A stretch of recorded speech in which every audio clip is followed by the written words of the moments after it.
Welcome to Mindful Moments. Nourish your mind on the go. This video uses AI narration to present our original book analysis. Today, we're diving deep into Mockingjay. It's the final book in Suzanne Collins' Hunger Games trilogy, and we'll be using excerpts from the book itself, so we're going right to the source. You've shared this book with us, so it's clearly important to you. Let's explore Katniss's journey as the Mockingjay, the symbol of rebellion against a tyrannical capital, and unpack why this story resonates so deeply. Yeah, it's intriguing that Mockingjay doesn't open with a triumphant rebel leader. We meet Katniss in District 13, physically safe but deeply traumatized. She's grappling with the aftermath of District 12's destruction, carrying the weight of loss and the responsibility of being the Mockingjay. Right, and that return to District 12 is such a turning point. Collins masterfully uses sensory details to convey the devastation. It's not just that the Justice Building is rubble, but Katniss notices the specific smell of ashes, the way the wind whispers through the empty streets. It's heartbreaking. Yeah, those details make the loss tangible, visceral. We feel it alongside Katniss. And it makes the discovery of that single white rose in her home all the more chilling. Oh, absolutely. President Snow's signature rose, a symbol of his power and reach. It's a reminder that he's watching her, aware of her relationship with Gale, and he's not afraid to use that knowledge as a weapon. Right. It foreshadows the psychological torment he'll inflict on her throughout the book. Snow understands the power of fear, of manipulating emotions.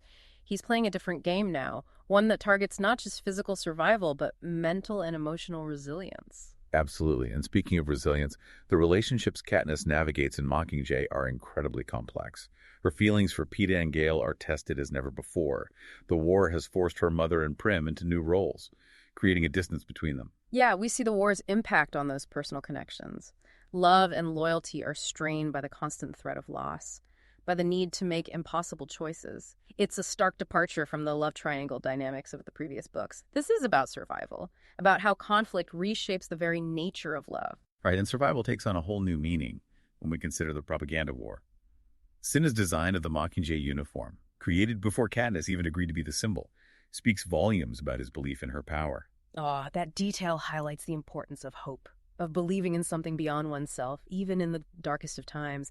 And his hidden message in the design, reminding her he's still betting on her, adds an emotional layer that elevates it beyond a simple costume. It becomes a symbol of resistance, of faith in Katniss' ability to inspire change. Absolutely, and the propos themselves are so powerful, especially the line, "If we burn, you burn with us."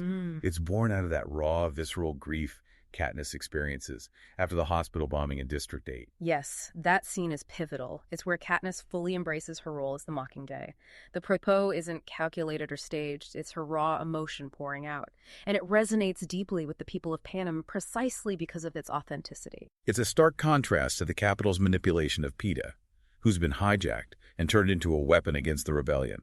His televised appearances, carefully crafted to sow doubt and confusion, are chillingly effective. It demonstrates the insidious nature of propaganda, its ability to twist truth and exploit vulnerability. The Capitol is weaponizing Peeta's love for Katniss, turning his own emotions against her. And for Katniss, it becomes almost impossible to decipher truth from fiction. It creates a sense of paranoia, of not knowing who to trust. Even her own feelings become a battleground. That internal struggle is one of the most compelling aspects of Mockingjay. Katniss is not just fighting a war against the Capitol, she's fighting a war within herself, a war against the psychological trauma they've inflicted. And that trauma intensifies during the rescue mission to retrieve Peeta and the other victors. It's a descent into a nightmare, with those horrific pods, the wolf mutts, and the psychological torture inflicted on Peeta by the Capitol. That scene where he tries to strangle Katniss, just heartbreaking. Yeah. It highlights the moral ambiguity of the conflict. How do you fight an enemy who's willing to turn your loved ones into weapons? Who blurs the lines between combatant and victim? It forces us to ask difficult questions about the costs of war, the sacrifices involved, and the long-lasting impact of trauma on both individuals and relationships. And those questions become even more complex when we consider the ethical dilemmas faced by the rebels themselves. Gale's plan to suffocate those trapped in the nut, for instance, reveals a ruthlessness that challenges Katniss' sense of right and wrong. It forces her to confront the darkness within herself, the allure of revenge. It's a reminder that war can warp even the most noble intentions, that the pursuit of justice can sometimes lead down a dangerous path. And for Katniss, who's already grappling with so much loss, These moral dilemmas only add to the weight she carries. And that weight becomes even heavier as the rebellion faces setbacks and losses. The deaths of characters like Boggs, who sacrifices himself to protect Katniss, highlight the human cost of the war. Each step forward seems to come at a devastating price. It makes you wonder if victory, even if achieved, can ever truly erase the pain and sacrifice endured along the way. Those sacrifices, though, fuel Katniss's determination. She carries the weight of their loss, but it also strengthens her resolve to bring Snow down.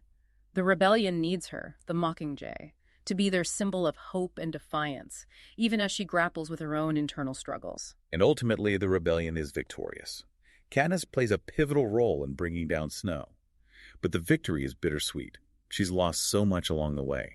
The physical and emotional scars of the war run deep. This leads us into the aftermath of the war, which we'll dive into in part 2 of our deep dive.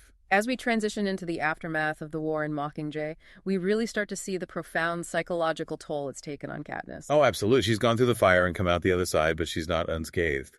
The scars, both physical and emotional, make you question if true healing is even possible after such a brutal conflict. Yeah, Collins brilliantly subverts the traditional happy ending trope of war stories. Instead, we see Katniss haunted by nightmares and grappling with survivors' guilt. Her relationship with Peeta is shattered. And it's agonizing to witness, especially knowing the deep love they once shared. It feels like a betrayal of their connection. Yeah, the Capitol didn't just want to break Peeta physically, they wanted to destroy his very essence, his love for Katniss, his ability to trust. And it's not just Peeta. Katniss feels betrayed by Gale, too. Yeah, his plan to suffocate those in the nut revealed a ruthlessness that shook Katniss to her core. Their friendship forged in the fires of District 12 becomes a casualty of war. It's a poignant reminder that war doesn't just reshape nations. It reshapes individuals. It forces you to confront your own darkness, your capacity for violence. And amidst this personal turmoil, Katniss is thrust into another power struggle, this time with President Coin, the leader of District 13. Their visions for the future of Panem clash. Coin starts to employ tactics that eerily mirror those of the Capitol. Manipulation propaganda, a willingness to sacrifice lives for the greater good. It raises uncomfortable questions about the nature of power and how easily the lines between liberator and oppressor can blur. Katniss, wary of authority, finds herself questioning the very revolution she helped ignite. She still carries the weight of being the Mockingjay and icon, but also a deeply wounded young woman yearning for peace and normalcy. Right. It's a reminder that even the most celebrated heroes carry burdens. The Mockingjay is a human being grappling with the complexities of trauma, love, and loss. And then there's the whole debate about executing the captured Capitol citizens. It feels like a mirror image of the Hunger Games, a cycle of violence and revenge. It's a crucial turning point. Katniss is forced to confront the darkness within herself, the temptation to give in to vengeance. But she also remembers the innocent lives lost, the senselessness of the Capitol's cruelty. Her decision to kill Coin instead of Snow is such a powerful moment. She chooses to break the cycle of violence, to reject the path of revenge. It's a testament to her growth, her evolving understanding of justice. She recognizes that true peace requires more than just toppling a tyrant. It requires breaking free from the cycle of hatred and retribution. It's a powerful message, and it leads us to that heart-wrenching final chapter. We see Katniss back in District 12, struggling to piece together a life from the ruins. And then Peeta returns. Broken, but present. He's found a way to heal, to find solace in planting primroses, the flower that symbolizes his love for Katniss and her lost sister. It's a gesture of hope amidst the devastation. And that ending, it's not a fairy tale ending, but it's hopeful. Katniss finds solace in the simple things, the quiet beauty of nature, the companionship of Buttercup, and the possibility of rebuilding a life with Peeta, scarred but together. Yeah, it really is. It's a testament to the resilience of the human spirit, the ability to find light even in the darkest of places. Absolutely, and that's what Mockingjay ultimately leaves us with, a sense of hope, however fragile, amidst the ruins of a shattered world. It doesn't offer easy answers or simplistic resolutions. Instead, it challenges us to confront the complexities of war and the enduring impact of trauma. Right, and that makes it such a powerful and enduring story. It stays with you long after you finish reading, prompting us to reflect on the nature of power, the consequences of violence, and the importance of empathy and compassion in a world so often defined by conflict. It also encourages us to question those in authority and recognize the humanity in everyone. It's a reminder that even in the face of overwhelming darkness, there's always a flicker of hope. And maybe that's the most important takeaway from our deep dive into Mockingjay. It's a story that calls us to action.